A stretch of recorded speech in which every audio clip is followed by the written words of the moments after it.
Okay, this is part 3 of me being 36 years old, getting a second chance at life, getting a double lung transplant. At this point, okay, I get put on the list. 2022, my niece had set me up on a GoFundMe to help me with bills and everything while I'm off work. So I'm on the list all 22, and then I finally get the call October 19th of 2023. I get the call at 10 p.m. I'm scared, of course. I'm in shock. They call me and they're like, we have a set of lungs. Do you want to accept? Of course, I'm gonna accept. They told me there's a risk about with antibodies with getting the lungs, but I still, took the chance because I didn't know how much longer I had to get another call about another set of lungs. So I accepted the lungs. They tell me I need to be in St. Louis, Missouri by 1 a.m. I'm about an hour and a half away from Barnes-Jewish Hospital.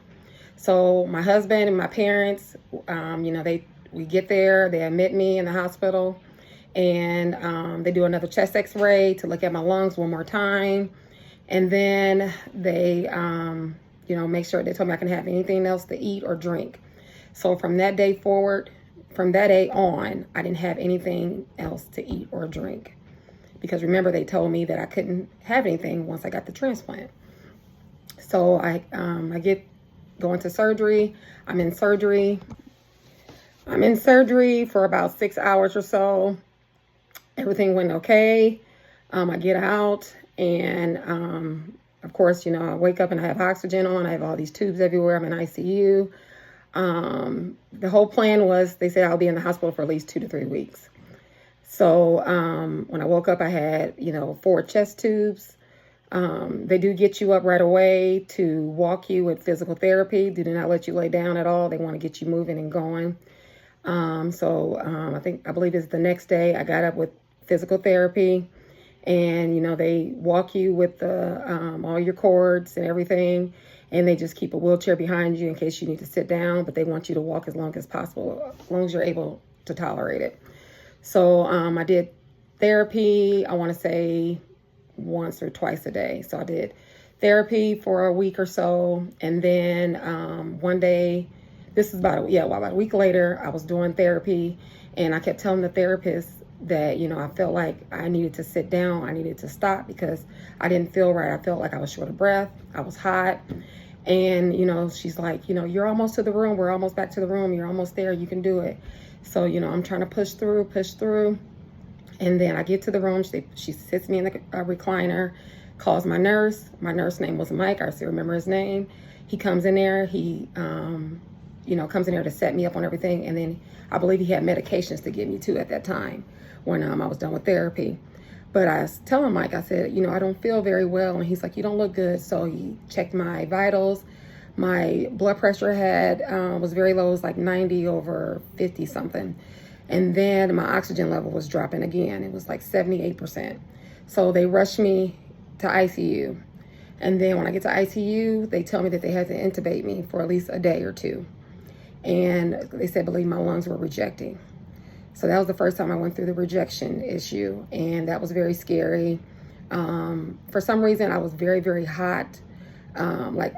Usually in the hospital, you're freezing. No, I was burning up like sweating bullets. Like it was, the heat was on extreme or something. So, but they said it was the medications that they had me on. So I was intubated for a day. They wanted my body to relax itself. And I was in ICU for another day so they could monitor me one more day. My oxygen level, came back up. I felt better. Whatever medication they gave me, it helped. And then I went back to a normal room. So then I went back to a room. I was in the hospital for maybe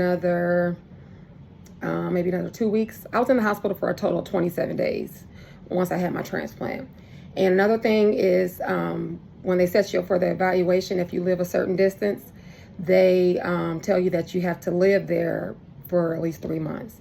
So me and my parents, we got an apartment there. It was called I believe it was called the Midwest or mid something transplant center. And it's like a whole building, a big building full of apartments, but very, very nice updated apartments. And so we had a 2-bedroom, 2-bath. And my parents had their side, I had my side. So once I was discharged, we went to that apartment. It was maybe 10 minutes away from the hospital.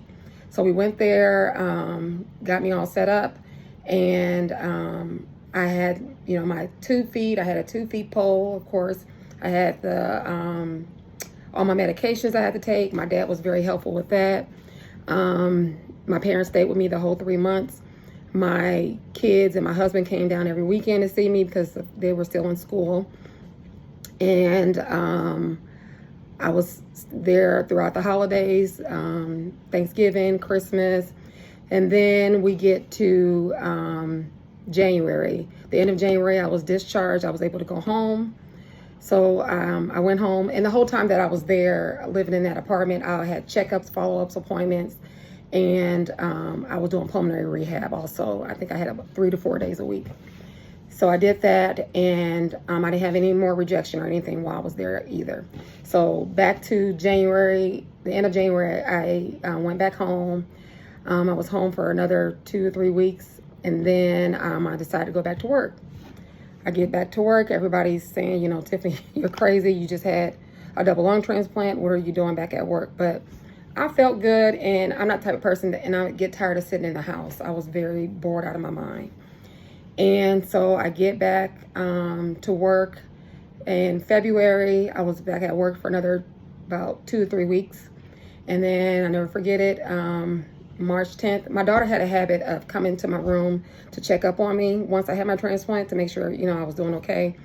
She's a very big lifesaver. She looks out for me every day. So she comes in the room that morning on March 10th, and she's like, Mom, I was working from home that day, but I wasn't up. And usually I'm up at early in the morning. And she's like, Mom, you need to get up for work.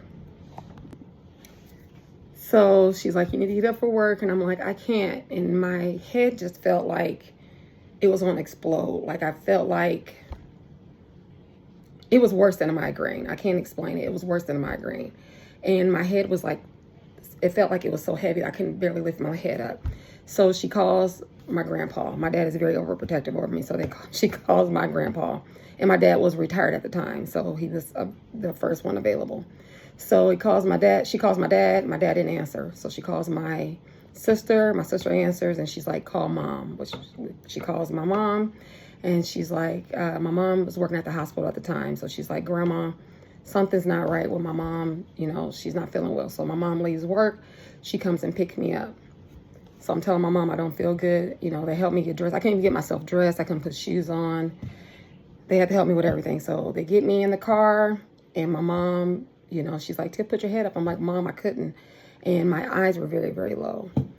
So I get to the hospital and they check my vitals. They take me behind the counter and my oxygen level is tanking in again. It's like in the 70s, 75 or so. So they rush me back and they're like, they do chest x-rays and all different kind of tests on me. And once they put me on oxygen, I felt a little better because they told me my head was hurting so bad because my oxygen level was dropping low. Because once I had the transplant, I was no longer on oxygen because I didn't need it anymore because I had new lungs. So once I get to the hospital, they do a lot of tests on me. And they're like, it looks like your lungs are rejecting. So there's like, we're going to admit you in ICU here. So I'm like, okay. So, you know, I'm thinking, you know, I'm just going to get some medications and I'm just going to go home eventually. So then they come back and they're like, we call Barnes Jewish and they want you there. So my parents, I'm so used to my parents taking me back and forth to St. Louis and everything. I'm like, okay, my parents can take me, they get me there. And they're like, no, they can't take you at all. You have to go by helicopter. So I'm scared out of my mind because they're like, you're in a very bad state. It's like, you might don't feel like you're that bad, but you're in a bad state. Your lungs are rejecting and it's not looking good at all. So stay tuned of what happened to me once I get to Barnes Jewish.